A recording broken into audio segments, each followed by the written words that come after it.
What's up, hockey fans? Welcome to the Wraparound, brought to you by the Hockey News. I'm your host, Emma Lingan. I am joined today by Michael Augello and Kelsey Surmacz of the Hockey News. Got lots to talk about today all around the NHL, but before we do get into all the latest and greatest storylines, do want to remind you that for over 75 years, the Hockey News has been the ultimate hockey fix. Now get 12 issues delivered straight to you, packed with stories, stats, and a bonus gift issue to kick things off. Head over to thn.com and get in on the action. All right, you guys. So we're going to start today. Obviously, we got the Stanley Cup Finals still going on. We got a game tonight, but still plenty happening outside of the playoff realm with the rest of the other 30 teams that are, have already started planning for next season. So I want to start over in Edmonton because according to Elliotte Friedman, the Oilers have expressed interest in hiring Mike Babcock as their head coach. So Friedman said that Babcock has spoken directly with the Oilers, with their owner, Daryl Katz, that he's met with or spoken to several members of the team's leadership group. If you'll recall, back in 2023, Babcock resigned as head coach of the Columbus Blue Jackets before his season even began because he was accused of invading players' privacy. So he's also since drawn a good amount of public criticism from former players from his time when he was coaching in Detroit and Toronto. So interesting track record that follows him. I think his reputation precedes him here. So the hire has not been formalized yet with the NHL and the NHLPA, which would also have to sign off if this does come to pass, but that hasn't occurred at this point. So Mike, what do you think of this as Babcock being a front runner for the Oilers job? Well, this is Daryl Katz and Stan Bowman making a pact with the devil. Mike Babcock is an excellent coach, and he's a reprehensible human being. I covered the Maple Leafs as a full-time reporter when he was coach. Did not know of the tactics that he had pulled with Mitch Marner early in his career, which opened him up to ridicule inside the team. We've heard the talk about him and how he treated an injured Johan Franzen in Detroit. It's one thing if that was in the past and the coach has changed his ways. The proof in the pudding is that he didn't change his ways based on getting the job in Columbus and doing what he did. I think this shows desperation on the part of the Oilers, but I'm sure Zach Hyman, who who played under him in Toronto, and apparently Babcock's son is the head coach of the team in the OHL that is owned by the Hyman family. I'm sure Zach Hyman maybe greased the wheels here and provided some entree to guys like Connor McDavid and Leon Draisaitl. We know that they want to win badly. We know Connor McDavid wants to win badly in the next 2 years because he's likely leaving Edmonton after that. I just question, the fact that they're going to go to a coach who is great getting results, but is just a terrible guy. But he's probably going to get the job. Well, I mean, Kelsey, it's interesting now with the kind of slim pickings on the head coach market. Now we know the whole to do with Bruce Cassidy and the Oilers not getting permission to talk to him. And then we saw Peter Laviolette now going to LA. So not a lot of options here. What do you think if this does come to pass? How is this hire going to work out for Edmonton? Now, first of all, I'm not one to say that retreads in the NHL never work. There's a reason that these guys are at the top of their craft that have been doing this for a really long time. But I think this is just another example. Like maybe there's slim pickings on that front of things, but I don't necessarily think there's not another guy out there who can't get the job done. It is a bit of a risk bringing in, an inexperienced coach for a roster that needs to get over the hump immediately. So I guess from, a logistical perspective and the perspective of someone like Connor McDavid, who needs to win in Edmonton within the next 2 years, you want to bring somebody in who has that proven track record. But I'm kind of in line with Mike here. I think there's some questionable things about Babcock's past. Obviously, his time in Toronto, his tenure with Columbus. I'm not sure that that's the right move here. And I think that you can pile on as much as you want about that history and everything. You mentioned the Johan Franzen thing as well.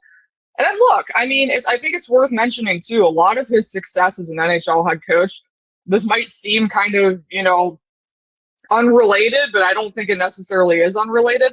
That came before smartphones and before the digital age and before the information age, kind of. And now that, there's issues with him and the phone scandal and just you kind of go down the line here, I'm not really sure if his disciplinary tactics will work in the modern NHL, just with, the landscape of how that stuff is now. So I'm curious to see how this dynamic would work here. You mentioned Hyman and the connection there. There's obviously a little bit of history, but I'm not sure that he's the right guy to bring into the current coaching landscape of the National Hockey League, because I just don't think he fits that mold anymore. And I don't think those tactics are going to fly with a lot of these players. Yeah, definitely a rocky past for Mike Babcock. We talked about his brief time in Columbus and Toronto and also in Detroit. And there's some interesting news coming out of Detroit this week. We learned that Dylan Larkin has provided the Red Wings with a list of 3 destinations that he would accept a trade to. This is after it came out that he was requesting a trade. Now, those 3 teams, which I don't think will surprise anyone at all, the Vegas Golden Knights, the Minnesota Wild, and the Florida Panthers. So this obviously, Mike, this does not put the Red Wings in a very easy position. It's kind of picking 3 very difficult teams to get trades done with in terms of their cap space and what they might have in terms of flexibility to get a trade done. It's a tough position for Steve Yzerman. Do you think that he should ultimately work out a trade with any of these teams, even if he can't get a reasonable return? What do you think the trade-off would be here for keeping Dylan Larkin versus maybe offloading him for a subpar return? Well, Detroit's in a position where they can't accept a subpar return, and I don't think they're going to get a great return from any of these teams. They might get a good return from Minnesota. The names have been floated out there like Daniel Uroff and Stramel. They're one of their top prospects, and maybe one of their goalies, but that's not full value for a number 1 center like Larkin. And if you look at Florida's not trading Anton Lundell. He's 24 years old and he's making less money, and Larkin is 30 years old. The Golden Knights, who can they trade? Dorofeev, maybe, but they're not trading Thomas Hertl. So there's no way that 2 of those 3 teams they can fit it cap wise, but Yzerman's got to get a return here. So he's either going to have to tell Larkin's representative, which I believe is Pat Brisson, that you've got to open this up to more teams, maybe 3 or 4 more, or enjoy training camp in Detroit because you're not going anywhere. And if he wants to hold out or whatever, then they don't pay him. So it could get very adversarial, but he's got to open up the process a little more. I mean, they could even do a deal where they get a lot of prospects and picks and flip them for, say, a Robert Thomas, who supposedly is on the market, if Detroit is looking to continue going on the path of making the playoffs. But if it has to be prospects and that's what they get, then they may as well start a rebuild because they need a number 1 center, and Dylan Larkin is indisposable. Yeah, I've said for years, I think Dylan Larkin is somehow underrated, just I think because he plays in Detroit. And I think that he is now, he's starting to, like you said, he's 30 years old. He's not getting any younger. Not that 30 is old by any means, but starting to get to that point where, he's maybe realizing that, okay, if I want to win, it's not going to happen in Detroit, at least not anytime soon. So Kelsey, what do you think of this position, first of all, that he's put Steve Yzerman in? And what do you think is the most likely outcome here? Do you think he does maybe open it up to more teams, or do you think that Yzerman's going to have to take a subpar return? I think if I'm Steve Yzerman, I'm not budging. because, this is one of those things. Mike mentioned it. You have to get a return here. They can't afford to not get one, and they have to at least get that return, as he mentioned also, that they're able to flip for another number one center, which isn't easy to do in this current trade climate. I mean, first line centers are going to come at a premium. So they have to at least be getting something in a return that they can leverage for another player to replace him. Because, otherwise they're going to be forced into full rebuild. They can't do that. Yzerman's not going to want to do that. So, I mean, if I'm Steve Yzerman, I'm not budging. I'm basically forcing his hand and saying, look, we tried to get these deals done with these teams. We're not getting any returns we like. You got to add a few teams to your no trade list, or you got to stay here. That's your choice. I mean, you hate putting a guy like Larkin, your team captain, in a corner like that. You're kind of playing a dangerous game with stuff like that. It's hard to have a team captain around that doesn't want to be there. And I do think that that's a legitimate issue in this case that's worth considering. But for the betterment of the organization and the franchise, they just can't afford to miss on that return. So if Vegas, if Florida, if Minnesota can't provide the return that Yzerman wants, I think he does have to force Pat Brisson and Dylan Larkin's hand and say, hey, look, add more teams, or we're not going to get this done anytime soon, or at least in a time frame that you would like. So I think that there's going to be a little bit more flexibility opened up here, because I just don't see Yzerman taking anything less than what Larkin is worth. And he's worth quite a lot, despite being 30 years old. I mean, he's a legit bona fide number one center, so he shouldn't be had for cheap. Absolutely. And I think that, I'll take even what you said one step further. I'll say number one centers, they don't get traded. Not in this climate. Those guys don't get traded. So you have to get, if you're Yzerman, you have to get sort of an unprecedented return, because this is almost an unprecedented situation in today's game.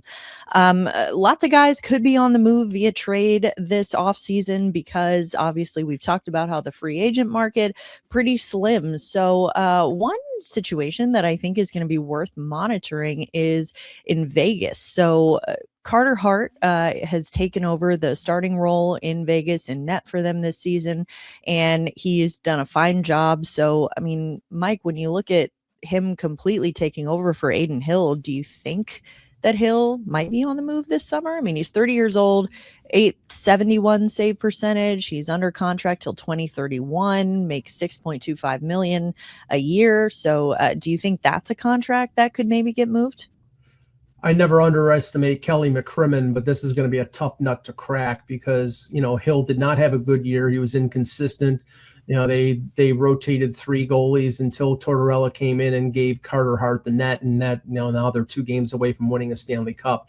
I mean, the term on the deal and the AAV on the deal and the uncertainty of how good he is. I mean, he did win a Stanley Cup, but and they rewarded him with a contract, but he has slipped there. And you have an instance here on the goaltending market where young, inexpensive goalies like Sebastian Cossa in Detroit and Devin Levi in Buffalo, they're going to be, teams are going to be interested in them because they're young and because they don't make a lot of money. Jordan Binnington, who's won a Stanley Cup, is 1 year away from unrestricted free agency, so teams might be interested in him. Even a guy like Anthony Stolarz, who signed a 4-year deal with Toronto, but his AAV is $3.75 million. So as a tandem goalie, somebody who has played well for Florida and Toronto, all of them are more attractive than Adin Hill with the term and the AAV that he has. So this is going to be a tough one for Kelly McCrimmon, but I'm sure he'll find a way out of it somehow. Yeah, you never want to count Vegas out when it comes to making these deals work for them, work in their favor. So, Kelsey, if Adin Hill is on the move this summer, where do you think would be a potential landing spot for him? I mean, it's hard to even say at this point, but even just to build off the point Mike said, I get that this is going to be a hard contract to move, and there's a lot of other options out there. But as someone who covers the Pittsburgh Penguins, I saw Kyle Dubas trade Tristan Jarry to the Edmonton Oilers, a historically underperforming goaltender, with a pretty big contract, basically, and got a return for him, despite the contract that he had. At the end of the day, I do think there is still some value for NHL GMs in experience as far as goaltending. And, you know, up until this season, Hill had a pretty solid run for, you know, the last 5-6 seasons. Plus, so I don't necessarily think he's unsellable or that a team isn't going to be willing to take that on, because he has more of a track record of relative success than he does reflective of this season. So I wouldn't say it's impossible for McCrimmon to get something done here. I do think if he really wants out of this contract, he can do it. As far as teams looking for goaltending, I mean, we see teams, you know, kind of on the verge of contention. We see some teams that are in need of goaltending help still. I can't really count in the Oilers there, even though they just traded for Jari. I'm sure they're always going to be looking for goaltending, so we can't really rule them out, I guess. But other than them, I feel like if he does get dealt, it might be more of a tandem situation rather than a starter situation, despite the contract that he makes, despite the money that he makes. So I guess we'll just have to see how that plays out. But at the end of the day, I don't think this is an unmovable contract. I think it could get done. They just might have to send some stuff with Hill to get it done. But Kelsey, there is only one Stan Bowman. True. That's why I'm not ruling it out. Hey, maybe the Oilers would be interested in Adin Hill. Who knows? But yeah, there's Vegas historically not a ton of cap space to work with, and historically seem to figure it out every time. So we'll see what happens there. One team, though, out west that is going to be swimming in cap space this offseason, no pun intended, is the San Jose Sharks. So they improved by 34 points this season. They're now entering free agency with about $40 million to play with. So that's a really exciting young core that they have there in San Jose, that they now have all of this cap space that they can use to help build around them. They also have the second overall pick in the draft. So Mike, if you're the Sharks, if you're David Greer, I mean, what are your priorities this summer? I think Mike Greer, what are your priorities this summer? Because if you have so many assets already, not to mention a ton of cap space, are there any big fish, you know, like big name players that I keep making all these swimming and fish puns. I really don't mean to, but are there any big name players that you would be targeting to actually, you know, maybe through a trade, since we know that the free agent market isn't all that robust this year? Yeah, it's not a particularly deep pool of free agents. There you go. If you look at their roster, they have right now one veteran defenseman under contract for next season. That's Dmitry Orlov. Sam Dickinson is a first-round pick, and he's a very good young player, but he may not be ready to take on top pairing minutes. So Mike Greer is looking at defense, and more defense. I think it's going to be a situation where he will probably be in on Darren Radish, the big defenseman who's going to hit it big in free agency. He's probably number 2 on most free agent lists behind Alex Tuck. There has been some chatter about them trading for Morgan Riley, although I'm not convinced that Morgan Riley is going to waive his no-move clause to leave Toronto, but a lot of people think that he will. But I think it's going to be all defense, including the number 2 overall pick. I mean, assuming that Toronto takes Gavin McKenna, which I believe is the case, being at the draft combine on the weekend. The number 2 pick, if they could trade down, because there are so many good defensemen in the top 5, 6, or 7 picks, I think they would. But I think they're probably at number 2 going to take the defenseman of their choice, whether it be Keaton Verhoff or Chase Reed or Carson Carrolls. A lot of them have different skill sets. And, you know, nobody's saying for sure. A lot of mock drafts are saying Reed, but they could very easily take one of the other defensemen, and I don't think they would regret it because they all seem to be really good young defensemen. So I think they're going to go defense in the draft and defense in free agency. For sure. Well, we'll definitely, it's going to be fun to keep an eye on teams like San Jose. And even though the free agent market is pretty slim this year, they have a ton of flexibility, as we talked about, to work with. And they could be looking to really make some noise, take the next step here.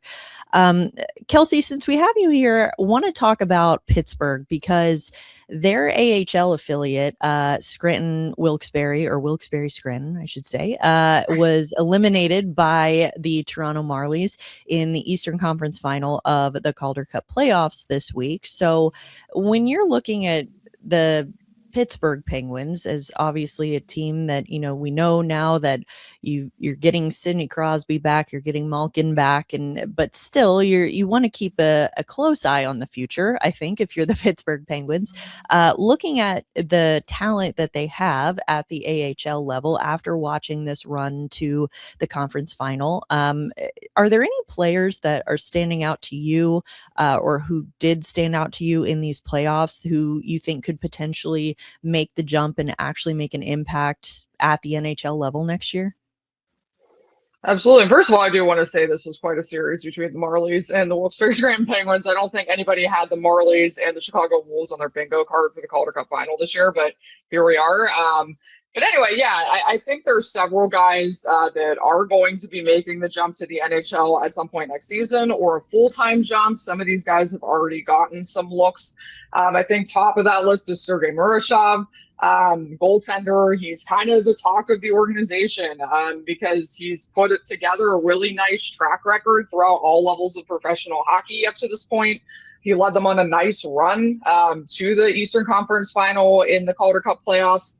And given the Penguins' goaltending situation next year, obviously there's uncertainty because Artur Shilovs is a restricted free agent. Stuart Skinner is an unrestricted free agent. So you basically have Murashov, Joel Blomqvist, Taylor Gauthier kind of all in the mix for that other spot and those spots in Wilkes-Barre Scranton. I do think he's going to be full-time NHL next year. He's probably going to see a tandem with, if I had to guess, probably Shilovs is going to be brought back.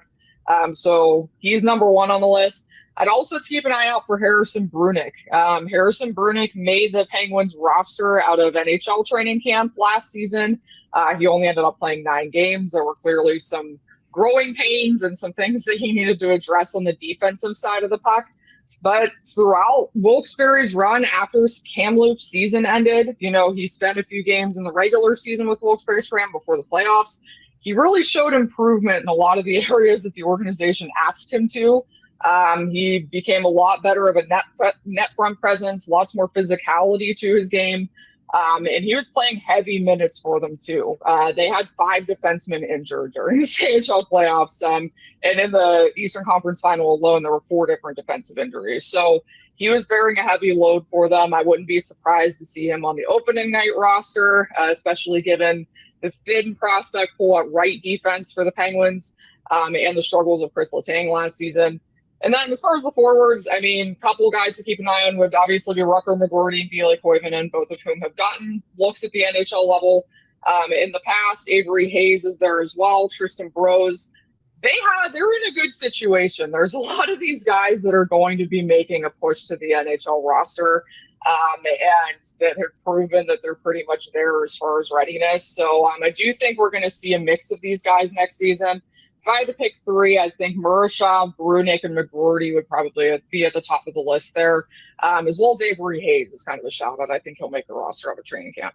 Well, like you said, Kelsey, I mean, it was a tremendous series between Toronto and Wilkes-Barre Scranton, and now we've got the Calder Cup final with Toronto and Chicago. Like, we all drew it up, right? That's exactly what we all expected, but definitely great series to keep an eye on there. So that's the Calder Cup, but I want to talk about the Calder Trophy here because it can be very difficult to project rookies and which ones are going to break out in any given season, and which players that are entering their first full season are actually going to be able to make that jump from whatever level they're coming from, whether it's straight from junior, whether it's from the AHL, etc. So Mike, if you're looking ahead to next year, we know obviously no surprise Matthew Schaefer was the Calder Trophy winner this year, but looking ahead to 2026-27, there are guys who already have some experience at the NHL level that haven't hit that 25 game threshold yet, so they will still be considered rookies next year. And then you have guys who haven't even played a game at the NHL level. But if you're trying to project, looking ahead, I mean, are there any guys that you think have the best shot of being in that conversation for the Calder Trophy? Because they're guys like, Porter Martone, who obviously had a great little run this year towards the end of the season in the playoffs. Then you've got guys like James Hagens, but then guys like, I don't know, Gavin McKenna hasn't even been drafted yet. So, I mean, what do you kind of see happening there with that race? I always prefer in the Calder race a player that is not coming in the year that he's drafted. But McKenna has a situation where he's probably going to play on the wing of Austin Matthews. So, and being in a big media market like Toronto, if he's successful, that's going to give him a leg up in terms of the Calder. But, Martone, Hagens, Frondell, all 2025 draft picks. I'm going a little off the board for a 2024 draft pick who came in at the end of the year. That's Cole Hudson, who with Washington I think he had 10 points in 14 or 15 games. So he's going to settle in probably as the power play quarterback there. And if his brother is any indication, we know he's going to put up offensive stats. So I think it's 5 or 6 players, are going to be in that race. But I don't discount the possibility of McKenna, who's going to be the top pick in 2026 by Toronto, him being the favorite going into the season. It's just a question of whether, he has some growing pains or he thrives on the wing of Austin Matthews.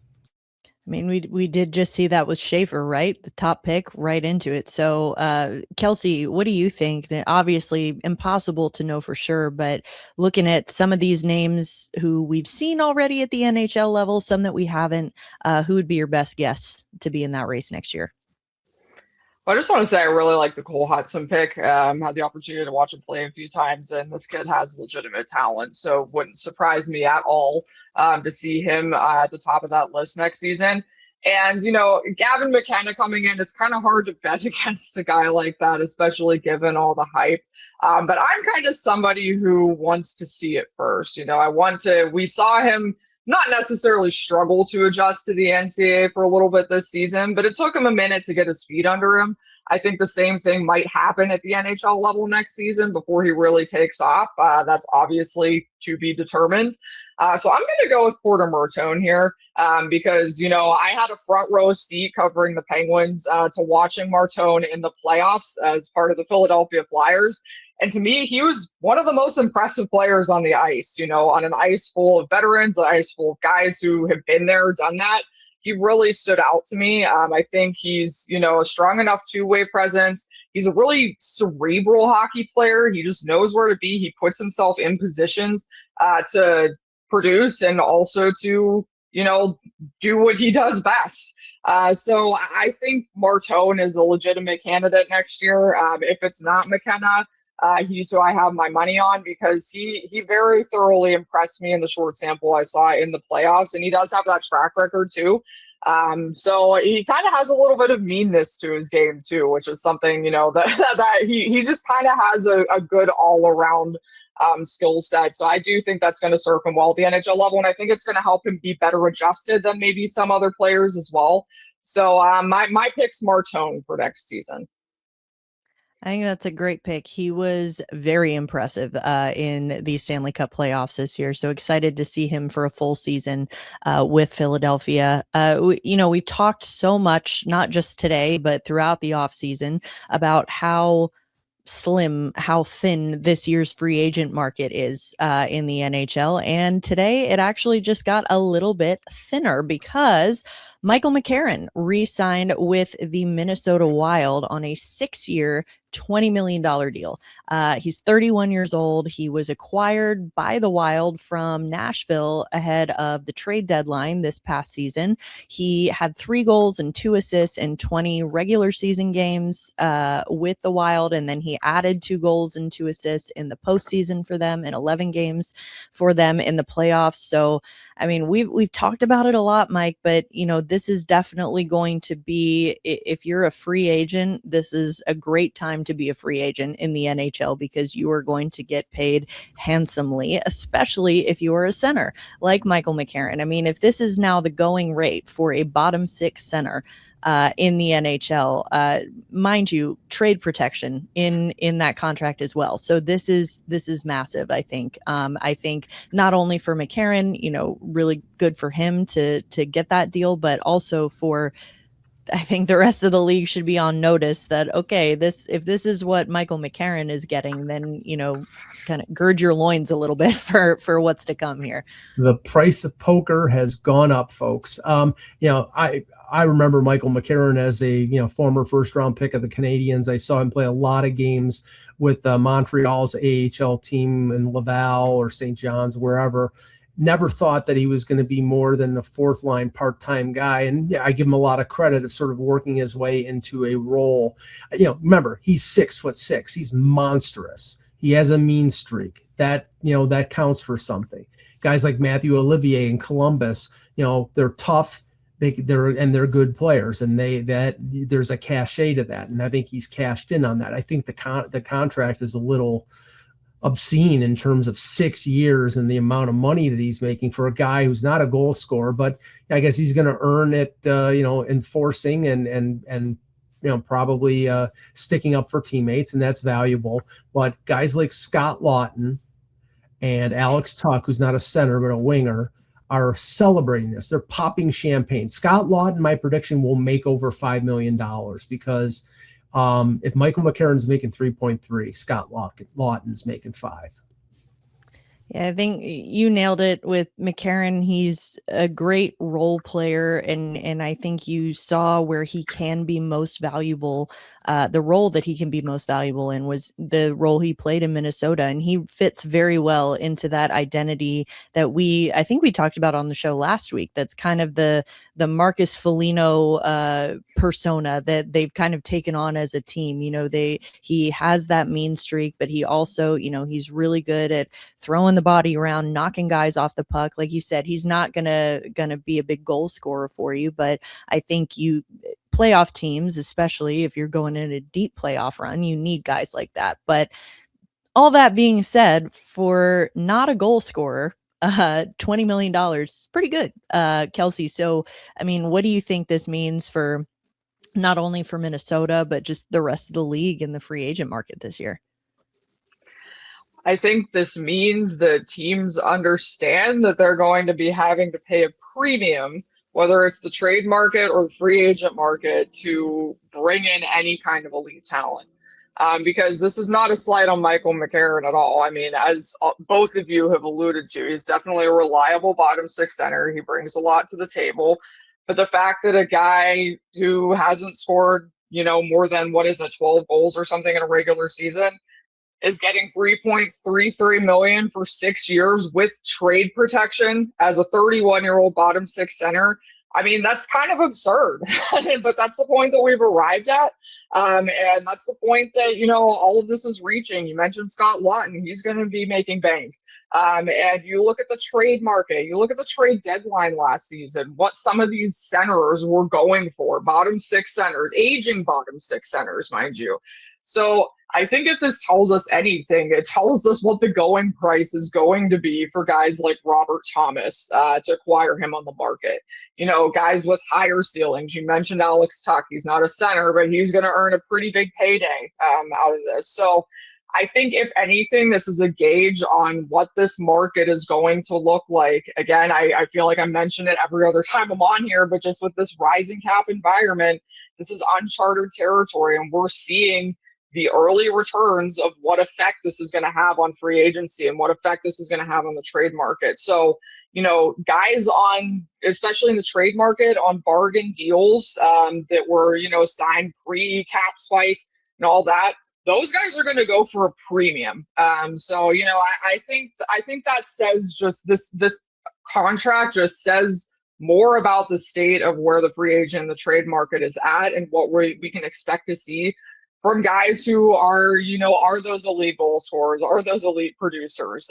So it'll be interesting to watch because honestly, I'm baffled that this is a 6-year deal with trade protection. The AAV fine, but the 6 years in the trade protection is still pretty wild to me. It makes you wonder what a guy like Dylan Larkin's going to go for on the trade market. Of course, if you want to read any more about any of the topics, the players, the rising cap, the draft, anything that we've discussed today, not to mention the ongoing Stanley Cup final, head over to the Hockey News. It's been the go-to for all things hockey since 1947. 12 issues packed with game and player insights, plus a free issue to start. It's a must-have for any fan. Head over to thn.com/free and grab your subscription today. That's going to do it for today's episode of The Wraparound. Thank you so much for tuning in and listening to us talking some hockey. We really do appreciate it. We'll be back with an all-new episode this Thursday. For now, for Michael Augello and Kelsey Surmacz, I'm Emma Lingan. This is The Wraparound, and we will see you next time.